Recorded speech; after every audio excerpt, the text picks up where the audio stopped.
ఉదయం సుప్రభాతంలో స్వామివారికి దారోష్ణం అంటే ఆవు పొదుగు నుంచి పిండిన వెచ్చటి పాలు నైవేద్యం చేస్తాము. కొత్త నవనీతం నైవేద్యం పెడతాము. తర్వాత స్వామివారికి ఆరాధన అంతా అయిన తర్వాత ప్రాతకాల నివేదన అంటారు, బ్రేక్ఫాస్ట్ అంటారు, బాలభోగం అంటారు దాన్ని. బాలభోగంలో స్వామివారికి మాత్ర అన్నం, పాలు పెరుగు మీగడ వెన్న కలిపిన అన్నం, మాత్ర అన్నం.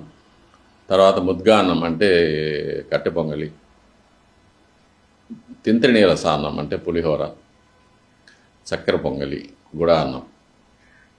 తర్వాత లాడూకం లడ్డు, మాషాపూపం వడ, చక్రాపూపం అనే దోశ, గుడాపూపం అనే అప్పం, ఇవన్నీ నైవేద్యం అవుతాయి. తర్వాత మాధ్యాహ్నిక ఆరాధన తర్వాత అప్పుడు మళ్ళీ శుద్ధాన్నం,